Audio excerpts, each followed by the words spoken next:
With the unexpected announcement of a snap general election in just 6 weeks' time, an extensive election machinery needs to be cranked into action 3 years earlier than planned. Given that local elections were already taking place in many areas in May, this might not seem such a big deal. But for returning officers all over the country, a general election is always something else entirely. As Chief Executive of Sunderland City Council from 2008 to 15, I oversaw 2 general elections as the returning officer, with Sunderland having been the first area to declare a general election result in 1992, and then retaining this accolade ever since. I inherited both a well-oiled elections infrastructure and an unbroken track record that I was determined to hold on to. For me, it went beyond personal and civic pride. It was about the whole Sunderland elections team and the hundreds of local people working before and during the count, what it meant to them personally and to them as a city. The number of people involved in Sunderland's election count and the detail of the planning that goes into the process is extraordinary. It's like a military operation, with every second and minute being accounted for from the moment the polling station closes to the moment we count the ballot papers and declared the results. It's a huge undertaking across the country. And there are literally thousands of people from all walks of life who once every few years become public servants for the day and do their bit for democracy. People often approach me out of the blue just to ask about the Sunderland election. It's astonishing, really. I was walking in the Lake District in 2010. And was at the top of Cat Bells when a man approached after recognizing me from the general election night broadcast 4 months earlier. "Is it true you program the traffic lights to be on green for the vans delivering the ballot boxes?" he asked. For me, the most important thing is an accurate count.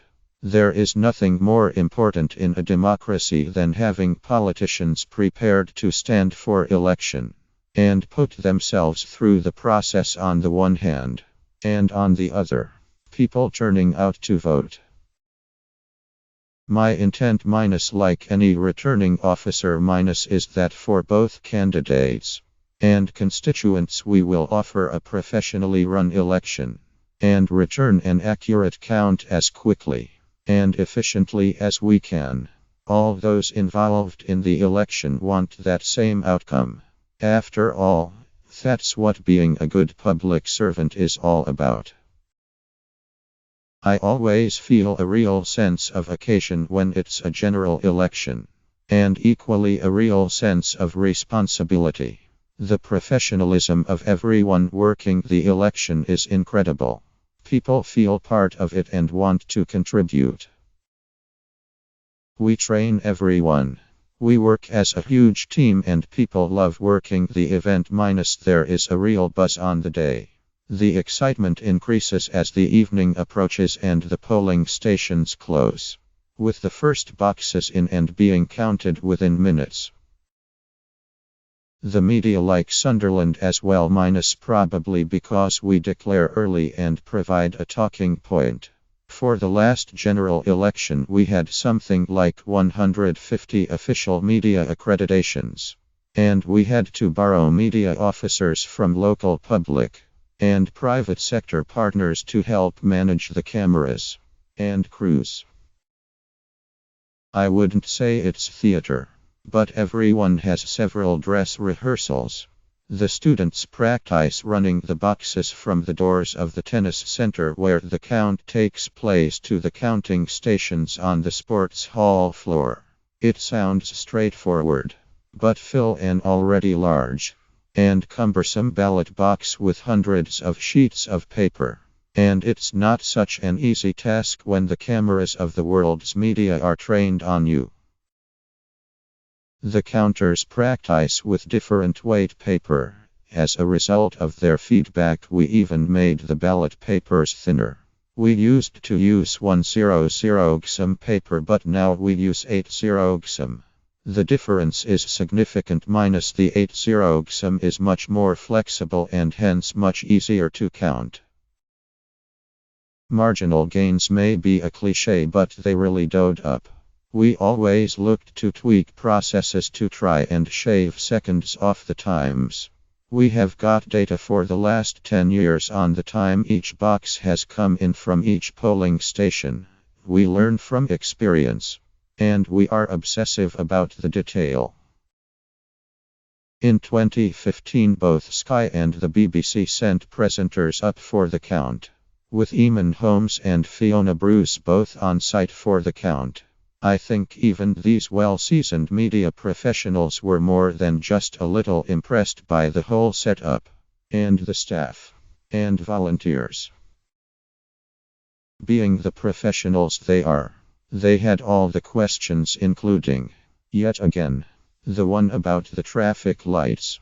I told them that, like everywhere else, we are controlled by regulations about how a count must be conducted, and work within those parameters. We don't manipulate the traffic lights. They seemed unconvinced. I wish my colleagues in counts across the country all the best. The results will be the headlines because of the great job public servants do. Dave Smith is the former chief executive of Sunderland City Council. This series aims to give a voice to the staff behind the public services that are hit by mounting cuts and rising demand, and so often denigrated by the press, politicians, and public. If you would like to write an article for the series, contact kirsty.brewer@theguardian.com. Talk to us on Twitter via @GuardianPublic. And sign up for your free weekly Guardian Public Leaders newsletter with news and analysis sent direct to you every Thursday.